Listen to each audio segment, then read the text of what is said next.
El Señor me dio este tema precioso de la fidelidad. El tema se llama fieles. Es el complemento de la semana pasada.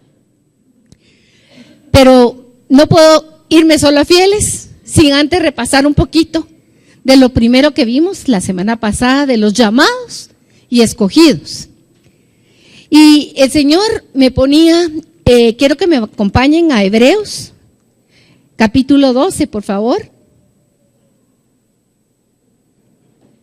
Cuando la tengan me dicen amén. Ay, qué rápidos son estos mis hermanos, puras balas. Gloria a Dios. Ajá, ya la tienen todos. Gloria a Dios. Hebreos 12:1 dice, por tanto, Hebreos 12 es una conclusión de algo que el autor de Hebreos les está diciendo a los del otro lado del río, porque eso significa Hebreos, del otro lado del río. Los que están del otro lado, los que son diferentes a los demás. Y ahí les está diciendo este autor, por tanto, nosotros también, teniendo en derredor nuestro tan grande nudo de testigos, despojémonos de todo peso y del pecado que nos asedia y corramos con paciencia la carrera que tenemos por delante. ¿Qué tenemos que hacer? Correr con paciencia. Pero por favor, digan conmigo, correr con paciencia la carrera que tengo por delante. Puestos los ojos en Jesús. No en ti mismo, no en tu vecino. La profecía de hoy el Señor nos habló. Los ojos no tienen que estar puestos en mi pasado, perdón, allá estaba el pasado. No tienen que estar puestos ni a mi derecha ni a mi izquierda, sino puestos los ojos ¿en quién? El que es el autor y consumador de la fe. Y dice de Jesús, el cual, por el gozo puesto delante de él, sufrió la cruz. ¿Cuál gozo, diría uno? ¿Cuál gozo estaba delante de Jesucristo? Para que él fuera con sumo gozo a la cruz. El sumo gozo de Jesucristo somos nosotros, mis hermanos. Nosotros somos su delicia. Él pensando en ti, pensando en mí, en cada uno en lo particular, como cantábamos hace un momento. No es un momento en la cruz, mis hermanos. Esa canción el que le escribió, pues hizo a poner las palabras de tal forma para que dijera un momento en la cruz, un momento allí. Pero no fue un momento, es una eternidad, porque el eterno se puso en la cruz y dio su vida a cambio de la tuya y de la mía. Pensando en ti, pensando en mí, ese era el sumo gozo de Jesús. Tú.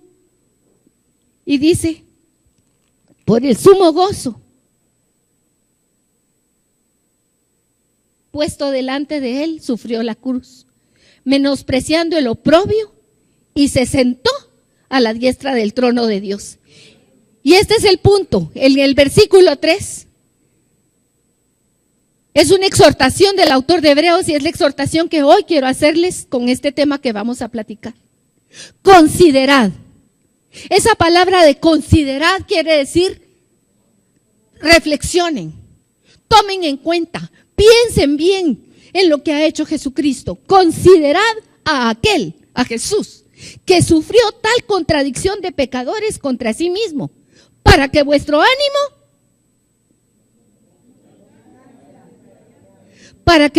ánimo no se canse hasta desmayar.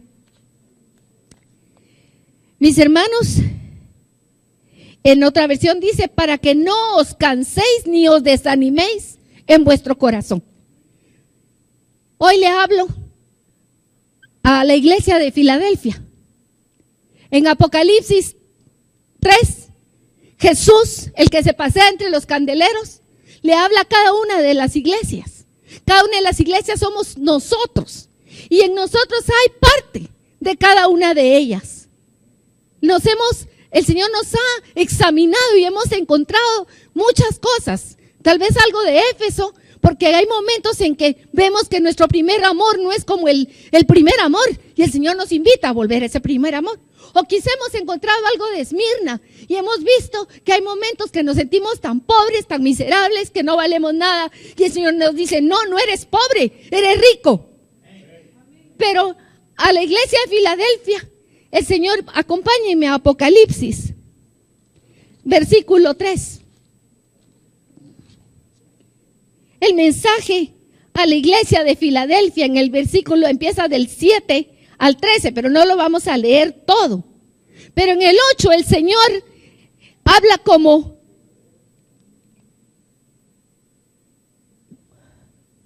el pastor que escudriña. Y el pastor que ha escudriñado el corazón dice: yo conozco tus obras. He aquí, he puesto delante de ti. ¿Qué es lo que ha puesto delante de ti, mi hermano? Una puerta abierta, la cual nadie puede cerrar. Porque aunque tienes poca fuerza, has guardado mi palabra y no has negado mi nombre. Mis hermanos, yo tomo esta palabra para mí. Yo tomo esta palabra para mí y tú apropiatela también. Es la mayor gracia que el Señor nos puede decir. Aunque no tienes nada en ti mismo, tú te has sostenido, y la verdad es porque Él me ha sostenido. Aunque tienes pocas fuerzas, no has negado mi nombre. Y en el versículo 10 dice: por cuanto has guardado la palabra de mi paciencia, yo también te guardaré de la hora de la prueba que ha de venir sobre el mundo entero. Qué promesa más preciosa. Entonces quiero que consideremos hoy, mis hermanos, al que sufrió el menosprecio y el oprobio por el gozo puesto delante de Él. Y que consideremos también cuál es nuestra posición de respuesta ante Él. Y con esto vamos a recordar un poquito de la semana pasada. El tema de la semana pasada se llamaba llamados, escogidos y fieles. Ángel no le dio tiempo de terminar, se quedó con los escogidos. En los llamados veíamos varias cosas y aquí yo quiero llevarlos a reflexionar un punto. ¿A quiénes llama el Señor? A todos. El llamado no es solo para algunos privilegiados o algunos que se sienten que son mejores que otros, sino que el llamado es para todos. Y Jesús les dice a los fariseos que lo criticaban porque se sentaba con los pecadores de los pecadores, con las prostitutas, con los ladrones, con los sinvergüenzas. Y ellos en su corazón decían: si este juez supiera quiénes eran, precisamente porque sabía quiénes eran, se sentaba con ellos. Por eso, precisamente porque sabe quién soy yo, Jesús se sienta conmigo. Amén, gloria a Dios. Él sabe que estoy necesitada y yo le doy gracias porque me ha abierto los ojos para ver mi pobreza y mi miseria, pero no me la hizo ver en el momento que se sentó. Al principio yo no sabía cómo era mi corazón de perverso y engañoso. Es a través del caminar que lo he ido viendo. Cuando el Señor llama, Él es el llamado de Dios.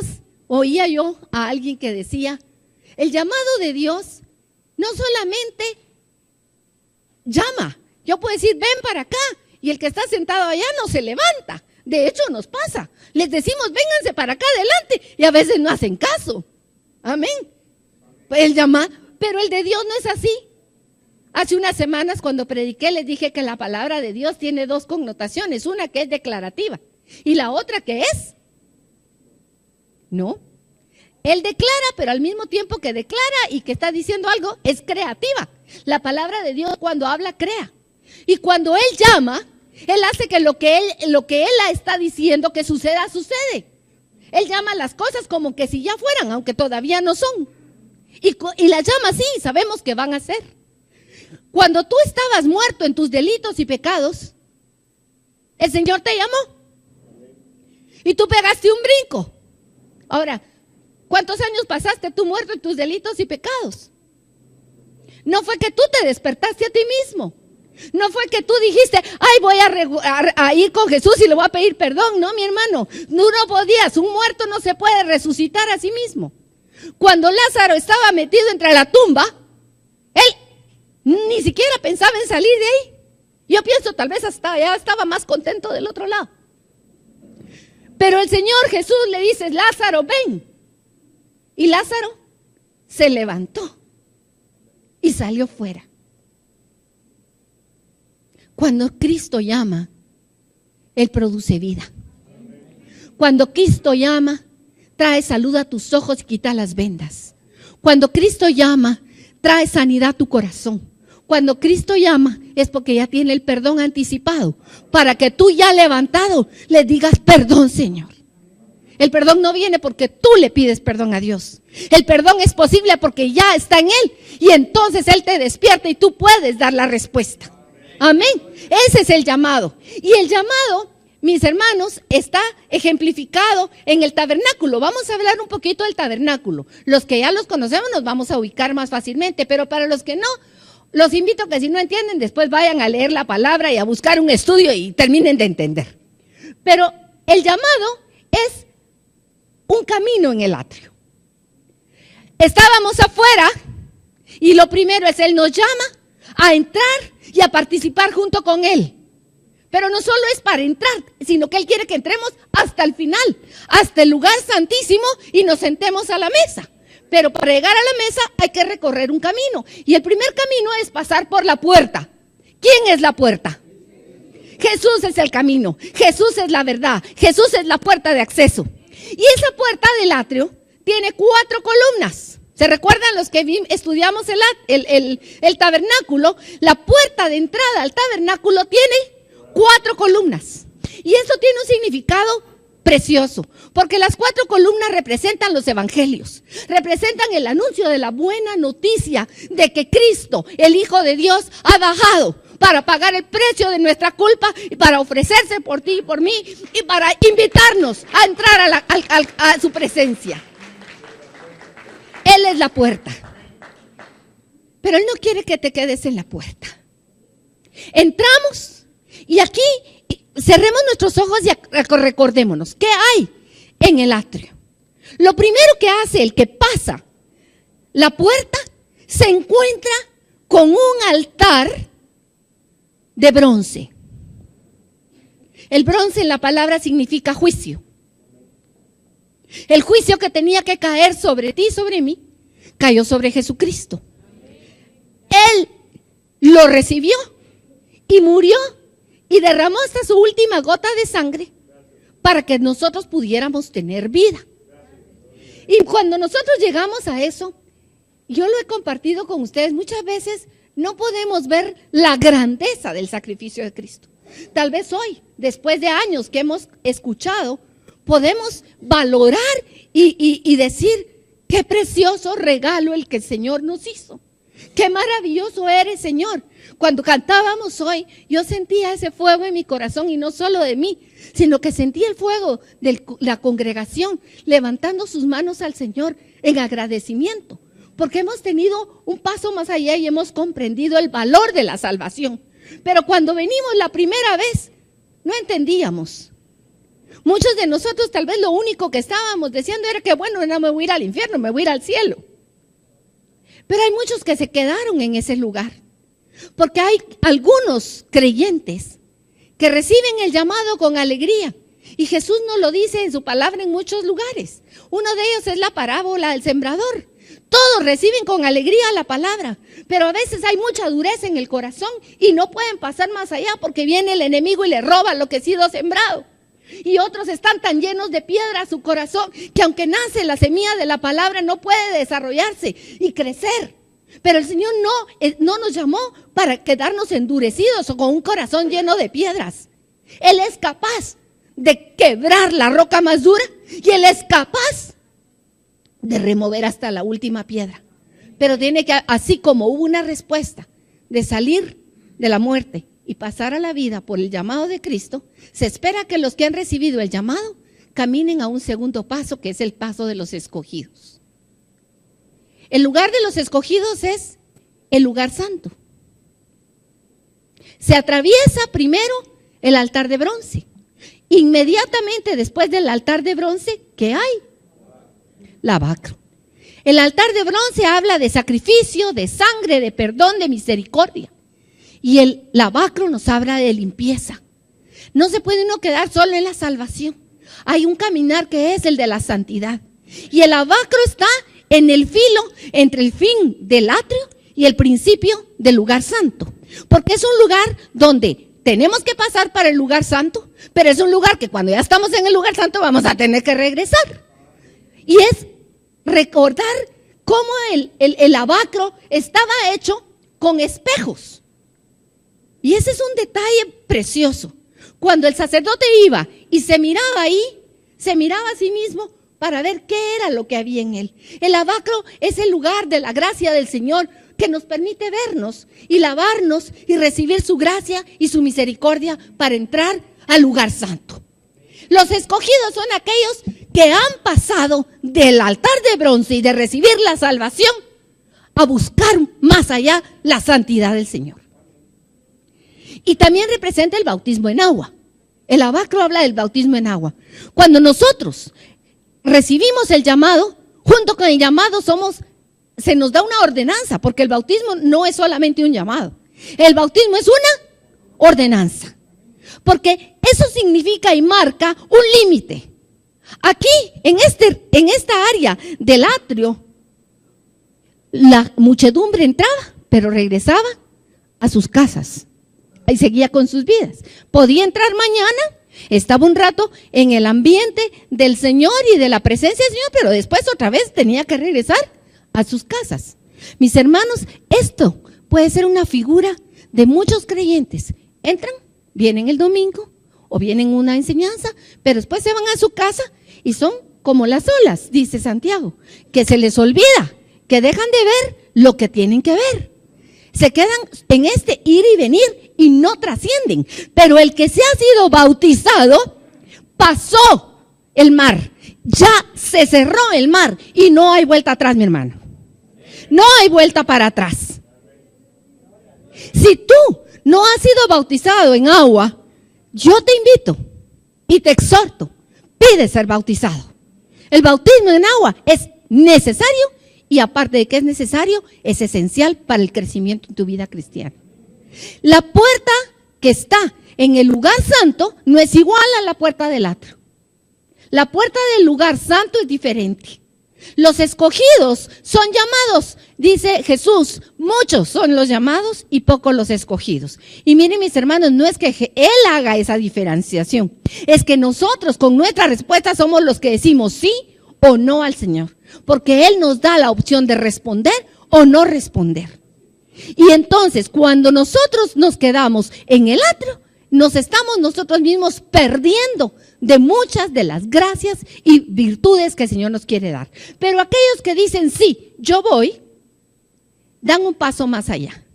Y esos escogidos por el Señor, porque es el Señor que llama y el Señor que escoge, tienen que atravesar la puerta del lugar santo que tiene 5 columnas. ¿Cuántas tienen? Y esas 5 columnas hablan de... Ya no es un anuncio. Ya el anuncio ya lo recibimos. Pero esas 5 columnas quiere decir, ok, diste el paso, vas a entrar. Ahora también te pones chispudo, mi hermano. Te pones pilas, decimos en el lenguaje guatemalteco. ¿Por qué? Porque las 5 columnas hablan de ministerios, de servicio. Quitémonos la idea de que ministerio es el ministro de gobierno que muchas veces llega y ni hace nada o qué sé yo. Pero el ministerio en el Señor es el ministerio de Jesús, que es el de lavar pies. Jesús, siendo rey, bajó, se humilló hasta lo sumo y lavó los pies de los que le debían lavar los pies a Él. Pero Él nos dejó enseñanza. Por eso la puerta tiene 5 columnas, 5 ministerios. Estamos para servir. Y cuando entramos al área del lugar santo, mis hermanos, quiero contarles y compartirles algo. En Éxodo 32 hay un caso que es, a mí cuando lo leí la primera vez realmente me choqueó. ¿Se recuerdan ustedes que cuando Moisés está en el desierto y están frente al monte Sinaí, Moisés sube a la presencia de Dios para escuchar lo que Dios tiene que decirle para llevarle al pueblo? Y el pueblo se ha quedado abajo esperando. Pero el pueblo se desesperó y se olvidó y perdió la noción de dónde estaba.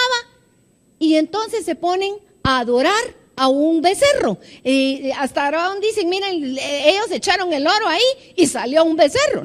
No fue que echaron el oro, ellos se pusieron de acuerdo y lo armaron, ¿verdad? Pero mientras esto pasa, Moisés está arriba. Y en eso viene ya de regreso con las tablas que el Señor le ha dado, las tablas de la ley.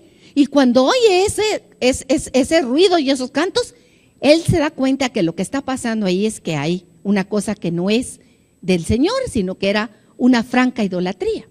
Y bajan y hay una confrontación al pueblo. Pero en ese momento también él hace un llamado y dice, ¿quién está de parte del Señor? Y de parte del Señor se levanta una de las tribus, que es la tribu de Leví. Leví es el tercer hijo de Jacob. Cuando nosotros escuchamos las bendiciones de Jacob a sus hijos, cuando llegamos a Leví, lo que le dice a Leví es muy fuerte.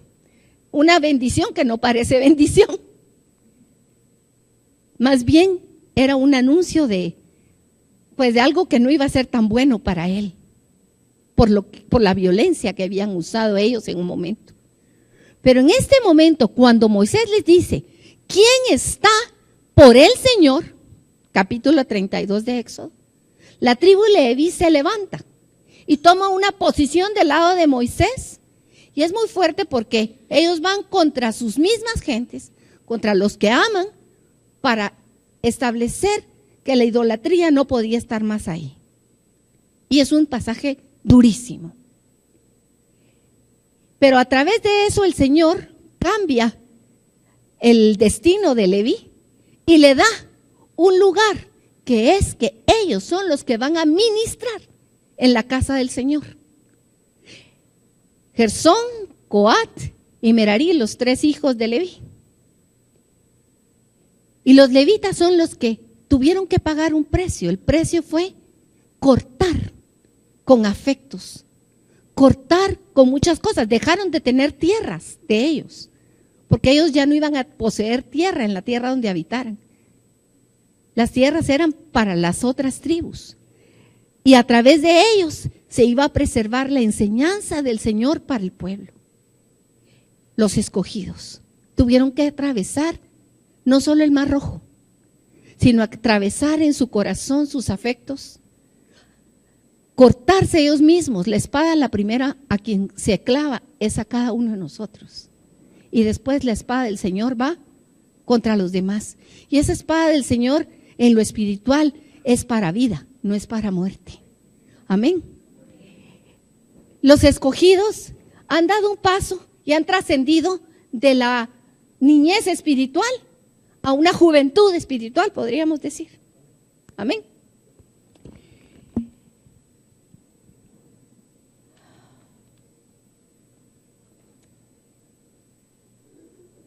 Y en el lugar santo hay varias cosas, además de la puerta de entrada. Encontramos primero, a ver quién se recuerda qué es lo que hay aquí al fondo.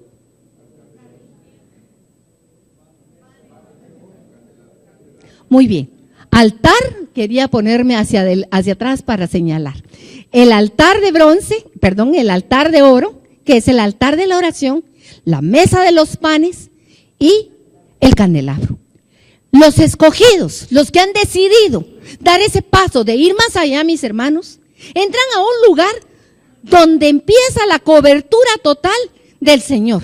Porque tanto el lugar santo como el lugar santísimo tienen las coberturas de pieles que representan la cobertura de Jesucristo. Afuera está el Señor Jesucristo también, pero no hay esa cobertura de las 4 capas que están en la tienda. Esa cobertura implica, uno es soberanía. El Señor es soberano. Ahí quien se manifiesta y quien habla es el Señor. Aquí afuera estamos como más papaloteando, dice Ángel. Ok, está bien, estamos como más ausentes de las verdades. Pero cuando trascendemos esa puerta del lugar santo, entramos a un lugar donde hay solo una luz, y esa luz es la luz del candelabro. Pero no está solo esa luz, también están los carboncitos encendidos del lugar del altar de oro. Y están los panes que tienen también algunas brasitas porque se pone incienso encima. Pero es una luz tenue. Ahí la presencia de Dios es una presencia soberana que quiere hablarnos a nuestro corazón. Y se manifiesta en lo primero, es el lugar de oración. El Hijo de Dios que ha atravesado para estar con el Señor, para buscar su presencia, porque reconoce su necesidad y que quiere llenarse de Él. Y el Señor ahí mismo le provee lo que necesita. Le provee, por un lado, la palabra, los panes que están de la proposición del lado a mi derecha, el lado, no recuerdo ahorita, la posición en los 4 puntos cardinales, pero ubíquense la mesa de los panes, eso representan la palabra de Dios. Y mis hermanos, el pan que está en la mesa de la proposición es un pan que se cambia constantemente. No es un pan que se pone y se entiesa y cuando ya no sirve se tira. No, es un pan que es fresco constantemente, que se tiene que cambiar y los que se lo comen son los que entran ahí. Es un pan que tiene que saborearse y deglutirse. Representa la palabra de Dios, la Biblia. Mis hermanos, la palabra de Dios, aunque la hayas leído 1000 veces, es nueva, es fresca, cada vez que la abres, tiene un mensaje de vida nuevo para tu vida.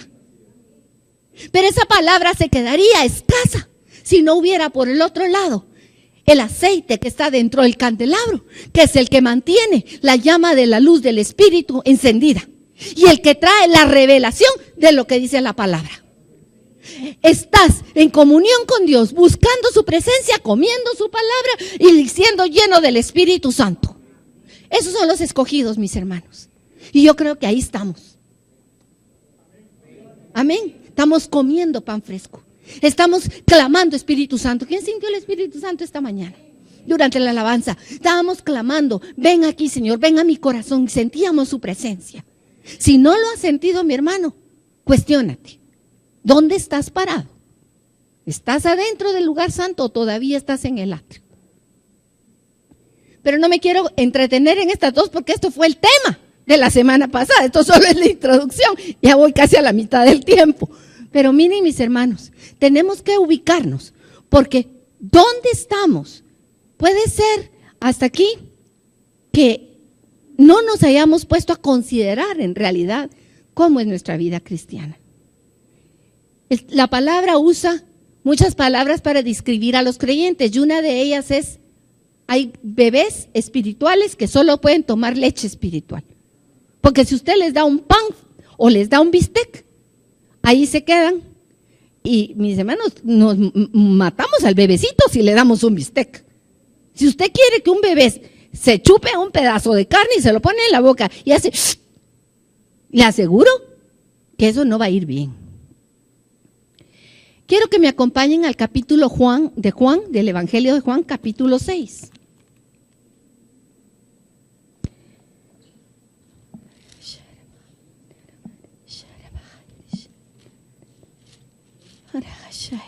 Gracias, Señor. Bendito sea tu nombre.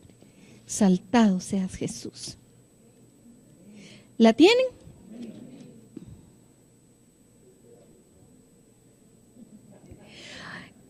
Amén, gloria a Dios. Yo soy un poquito más lentita.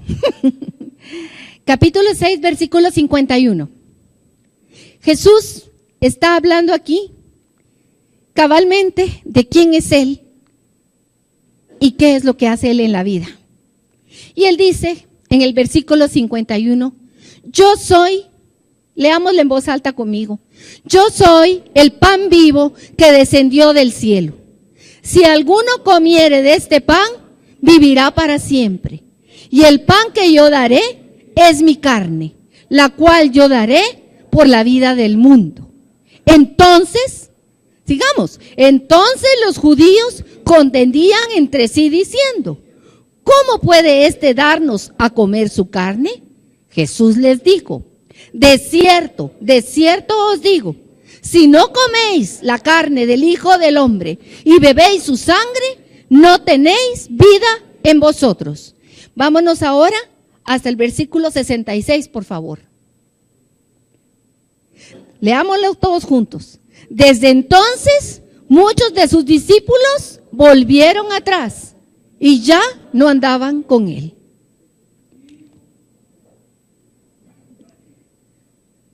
reflexionemos qué dice esta palabra. Es muy fuerte, porque este es el segundo paso decisivo de los escogidos, mis hermanos. Jesús no vino a enseñar una religión. Por eso nosotros no tenemos una religión. No estamos ni a la derecha ni a la izquierda, al entendido por señas, ¿verdad? No somos de una denominación, porque no hemos sido llamados a una religión. Jesús vino a formar su cuerpo, su iglesia. Y son aquellos que escuchan su voz y le siguen, los que son de Él. ¿Sí? Y Él aquí está diciéndole a los judíos que se acabó el pacto antiguo.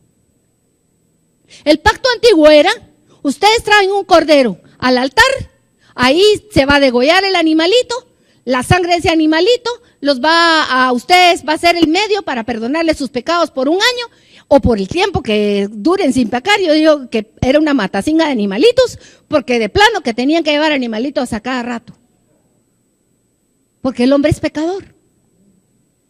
Pero Jesús les está diciendo, hasta aquí llegó el pacto del sacrificio de animales, porque a partir de ahora yo soy el cordero, yo soy el que va a ir a la cruz y con mi carne voy a pagar el precio de ustedes. Ustedes me tienen que comer a mí en lugar de comerse a un corderito. ¿Qué está hablando dijeron los judíos. ¿De qué se trata esta enseñanza? Esto está de locos. Yo me póngase usted en los pies de alguien que ha tenido una religión como la judía, que los niños se saben de memoria la Torá. Y de repente viene alguien que les cambia todo el pensamiento y les dice, me tienen que comer a mí, porque mi sangre es la que paga el pecado y mi carne es verdadera comida y verdadera bebida. Y ante esta verdad sublime, dice, muchos de los discípulos, muchos de los que ya no eran del atrio, sino que muchos de los que ya habían pasado, ya no quisieron seguir adelante. Porque comer del cordero era cambiar su vida totalmente. Y entonces dieron marcha atrás y se fueron. Y todavía Jesús le pregunta a los pocos que se quedaron, ¿ustedes también quieren abandonarme? ¿Se van a ir acaso ustedes también? Y esa es la pregunta que nos hace ahora. Tú has caminado, tú has entrado por la puerta del atrio, tú has recibido la salvación por medio de la sangre de Cristo. Si tú ya fuiste bautizado, tú ya no puedes quedarte en el atrio, tienes que pasar al lugar santo, tienes que comer la palabra, tienes que llenarte del Espíritu Santo, tienes que estar en comunión con el Señor. Y eso te hace regresar continuamente al lavacro, porque cada vez que lees su palabra te encuentras. Cada vez que el Espíritu Santo trae luz sobre tu vida, te ves a ti mismo. Y entonces tienes que ir otra vez al lavacro. Señor, lava mis pecados, lava mis manos, lava mis pies. Esa es hasta ahí. Pero el llamado aquí es, ojo, cuidado, porque si la palabra del Señor te está confrontando y tú ya no quieres seguir, cuidado. No te quedes estacionado. La palabra de Dios no fue para quedarte en los 5 años, en los 6 años, en los 10 años. Él nos llama a más. Y de eso voy a hablar hoy, de la fidelidad. En su boletín hay un pequeño resumen de algunas ideas que quise exponer sobre la fidelidad. Y entre ellas es una cualidad, es algo que distingue a los hijos de Dios. La fidelidad es una cualidad de los hijos de Dios y de sus obreros, porque somos hijos, pero al mismo tiempo somos obreros. El hijo no está llamado a quedarse cómodamente sentado, sino a trabajar por el reino. Además de ser una cualidad o algo que nos distingue, es algo que la fidelidad donde se ve si somos fieles o no, es en los momentos de tentación y de prueba. Usted no sabe que es fiel hasta que no se le presenta una situación en la que tiene que poner en juego o su vida, o su dinero, o su matrimonio, qué sé yo. La fidelidad va a ser a todo nivel. Cuando hablamos de fidelidad, algunas veces solo lo referimos al matrimonio, Ahí es una de las áreas donde más fuertemente tal vez somos tentados, porque no solo es la infidelidad del cuerpo o de la mente la que se puede jugar, pero en el matrimonio, cuando hemos sido llamados a ser uno, es en las cosas pequeñas donde empieza la infidelidad. Cuando no somos totalmente abiertos el uno con el otro, cuando no hay esa apertura, cuando no hay, si me equivoqué, un decir, me equivoqué, te pido perdón. En esas situaciones del diario vivir es donde la fidelidad va siendo probada.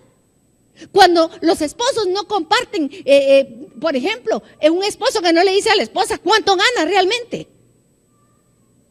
¿Qué está diciéndole? No confío en ti.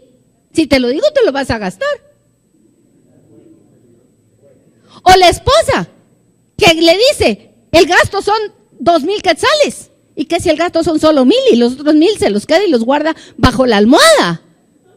Eso tampoco, miren, nos reímos, pero esas son pequeñas, pero no son pequeñas, son grandes cosas que afectan y destruyen la credibilidad de un matrimonio. Cuando en una amistad o en un negocio no hay apertura y no hay verdaderamente verdad, porque la fidelidad habla de verdad, ¿qué es lo que pasa? Se pierde la confianza. Entonces, el tema de la fidelidad es algo que nos tiene que cuestionar a nuestro corazón. Yo les leí al principio Apocalipsis 3, versículo 7. Y quiero retomar esa cita porque esa cita habla de la iglesia que se llama Filadelfia, la iglesia fiel. Mi hermano, la iglesia fiel no es fiel porque ella es muy topada. La iglesia fiel es fiel porque Cristo la sostiene. Y porque Él es bueno y misericordioso, y porque hay sangre para perdón de los pecados todos los días, y porque tenemos el lavacro a nuestra disposición, y porque el lugar santo está para llenarnos todo el tiempo de su palabra, para entrar a Él, y para comer, y para ser iluminados. Pero resulta que no nos hemos quedado ahí. Hemos pasado más adelante. Y en el versículo 6 de Apocalipsis, en capítulo 3, mi Biblia es algo lenta, perdonen. No soy yo, es la Biblia. Dice, yo conozco tus obras. El Señor conoce mis obras. Dilo, Señor, tú conoces mis obras. Hagámosla personal.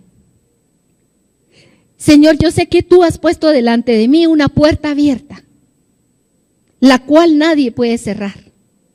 Porque aunque yo tengo poca fuerza, Señor, yo he guardado tu palabra y no he negado tu nombre. Señor, yo quiero confesar esto que sea una verdad en mi vida. Quiero estar parada delante de ti, poder decir, Señor, yo soy de esto, Señor, que aunque yo no tengo no solo poca, sino ninguna fuerza, mi fuerza está en ti y no he negado tu nombre y me he sostenido por tu gracia y tu misericordia. Amén. Y estos que son los fieles tienen que traspasar el velo. En el Antiguo Testamento, ahí no había cabida para que entraran todos, ni siquiera los que entraban al lugar santo, entraban ya unos cuantos, un grupito, pero al lugar santísimo solo entraba uno y entraba muy pocas veces. Entraba uno y tenía que agacharse y tenía que quitarse primero su ropa de lujo. Porque el sumo sacerdote, Dios le había mandado a hacer unos trajes y unas vestiduras para honra, para que cuando él estuviera afuera, la gente dijera, ¡ay, qué traje más lindo, qué belleza, qué piedras las que tiene el sumo sacerdote! Ya le viste el turbante, ya le viste la placa de oro que dice santidad al Señor. Y el sumo sacerdote por afuera podía tal vez pasearse y la gente admiraba de ver al sumo sacerdote. Pero cuando el sumo sacerdote iba a entrar al lugar santísimo, primero se quitaba el cuento de la placa de oro, se quitaba los colores, se quitaba todo y se quedaba de blanco de pies a cabeza. Porque delante del Señor no vale nada tuyo, ningún adorno, ninguno. Y para entrar se tenía que agachar porque la cortina era pesadísima y no tenía puerta y se tenía que agachar y entrar por debajo arrastrándose. Y eso significa algo muy importante, se tenía que humillar completamente. Pero nosotros, mis hermanos, Dios es tan misericordioso que la entrada al lugar santísimo ha sido abierta. El velo se rompió. ¿Y cómo se rompió? Se rompió a lo largo y se rompió a lo ancho. El velo del Señor fue roto para que no haya más impedimento, para que ninguno de sus hijos no pueda entrar. Esa es una puerta que está dispuesta para ti, para que tú digas, yo entro corriendo, papi, aquí estoy, y me voy para adentro y me postro a tus pies, y resulta que ahí no hay luz.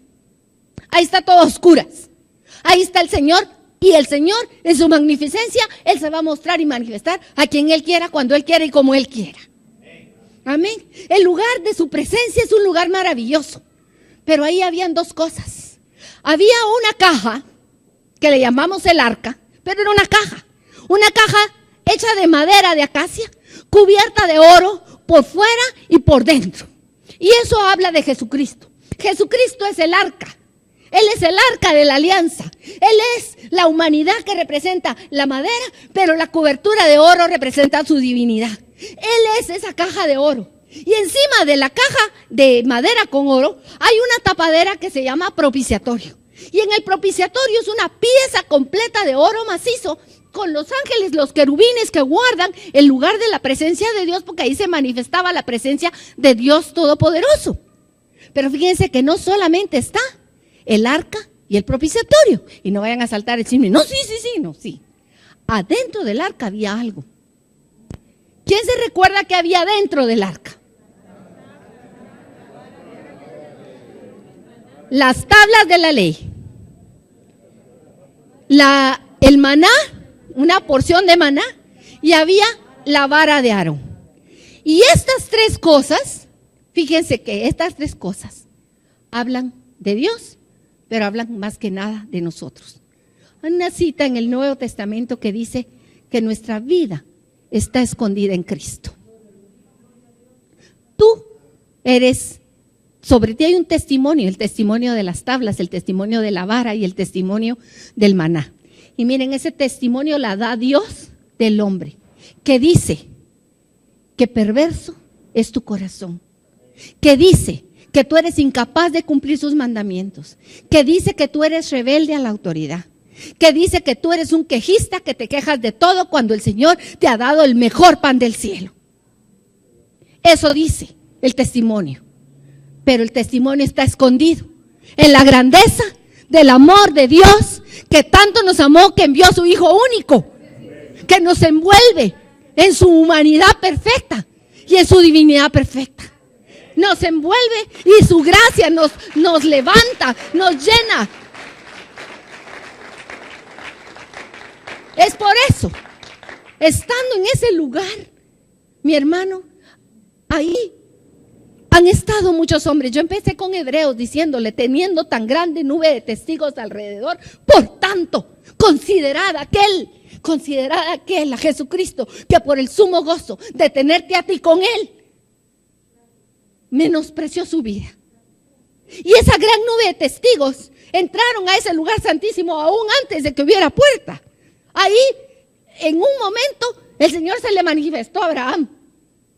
Y Abraham llegó a tal intimidad con Él que regateaba con Dios. Ahí entró Pedro y entraron aquellos tres que lo vieron a Jesús cuando dijo, me quito el vestido de hombre, y les mostró quién era Él en su divinidad.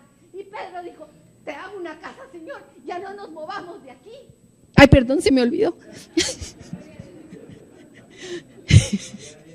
Gloria a Dios. Cuando él dijo eso, Pedro estaba viendo su divinidad. Se les manifestó a Pablo que iba a perseguir a los creyentes. Y en eso se le aparece la gloria de Dios. Dice una gran luz la palabra. Pero quien se le apareció fue Jesucristo resucitado. Pablo, ¿por qué me estás persiguiendo? Ay, Señor, ¿y a qué horas te perseguí? ¿Cómo dices eso de mí? Ni sabías quién era. Pero los que han tenido ese encuentro del lugar santísimo con la gloria de Dios, han visto la gloria de Dios. Y uno de ellos fue Isaías. Isaías, cuando se murió el rey Usías, estaba en el templo y él vio la gloria de Dios. Y mis hermanos, el que entra a la presencia de los escogidos, de los llamados escogidos, a la presencia de los fieles del Señor, ve la gloria de Dios. Y cuando ves la gloria de Dios va a suceder algo. Por el tiempo no vamos a leer Isaías, pero te invito a que leas tú Isaías capítulo 6, del 1 al 13. Cuando la gloria de la luz del Señor se manifiesta, Isaías lo que ve es la soberanía de Dios al Todopoderoso, su grandeza, el manto, la luz. Miren, Isaías se quedó fulminado, patitieso. Y lo primero que vio fue la gloria de Dios. Pero la gloria de Dios inmediatamente lo hizo volverse. ¿Y qué dijo? ¡Ay de mí! Hombre muerto soy, porque soy un hombre de labios impuros. Soy pecador y vivo en medio de un pueblo de hombres de labios impuros, pecadores también. Cuando entras a ese lugar de la presencia, el Señor te permite ver el propiciatorio, su presencia, su gloria, su magnificencia, su poder, su majestad, pero también te permite verte a ti mismo.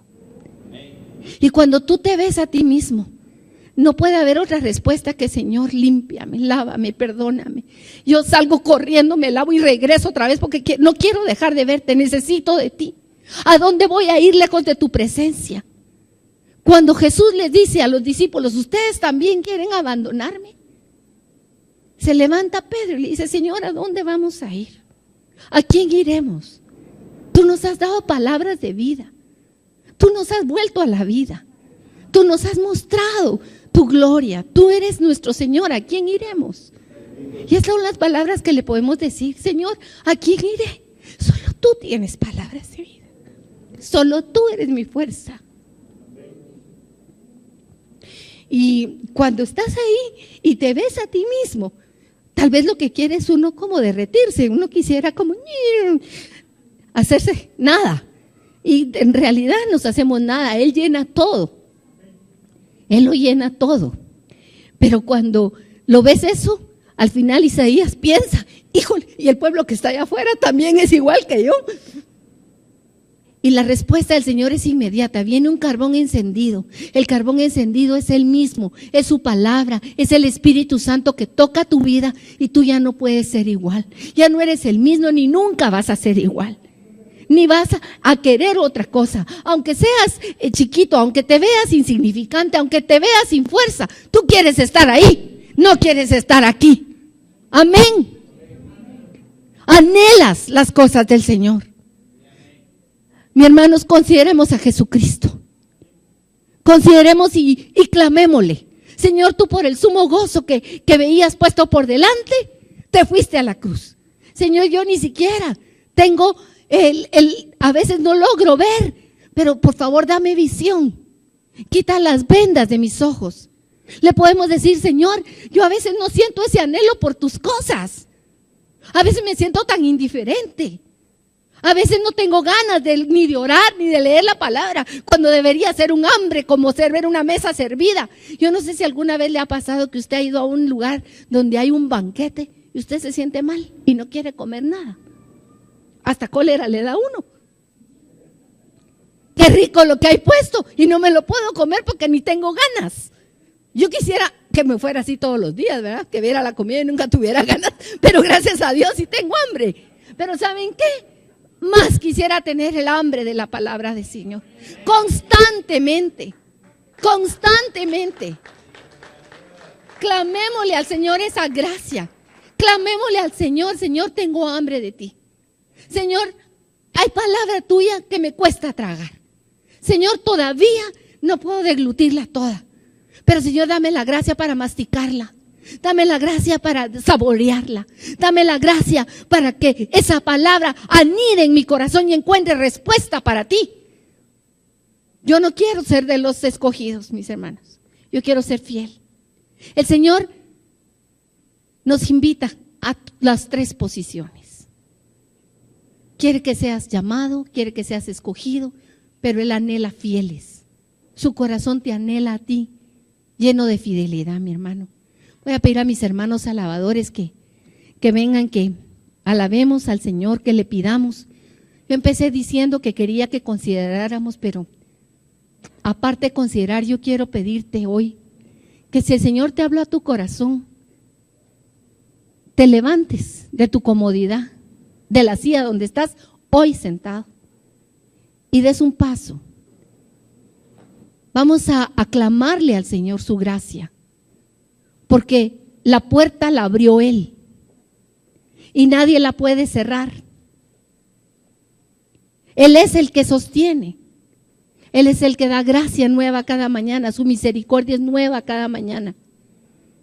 Y le pidamos con todo el corazón: Señor, dame la gracia de permanecer hasta el fin, de vencer y de llegar al fin con fidelidad, Señor, en todas las áreas de mi vida. Que mi vida dé testimonio de aquel que vive en mí, del que me rodea. Señor, aquí estoy delante de ti. Y cuando me veo, lo que veo es pobreza, pequeñez, miseria, Señor. Cuántas faltas, cuánta doblez de mi corazón, cuánta hipocresía. Si me mirara todo el tiempo a mí, Señor, entraría en un desánimo. Y si solo viera tu gloria y no supiera que hay un altar de bronce, Señor, qué juicio terrible sería sobre mi vida. Porque podría ver tu magnificencia y habría la convicción de mi pecado, pero no habría esperanza. Pero tú pusiste, Señor, tu sangre, tú derramaste tu sangre. Y yo te pido hoy, Señor, primero que nada, perdón. Me equivoco tantas veces, te fallo. Pero aquí estoy poniéndome de pie, diciendo: Señor, te amo también. Te amo porque tú me has amado a mí. Te amo porque tú derramaste tu amor en mi corazón. Y anhelo, Señor, responder a tu llamado. Quiero entrar a tu presencia y nunca más salir de ahí. Que si tengo que salir, sea, Señor, para llevar el mensaje de tu amor. Purifícame, Señor.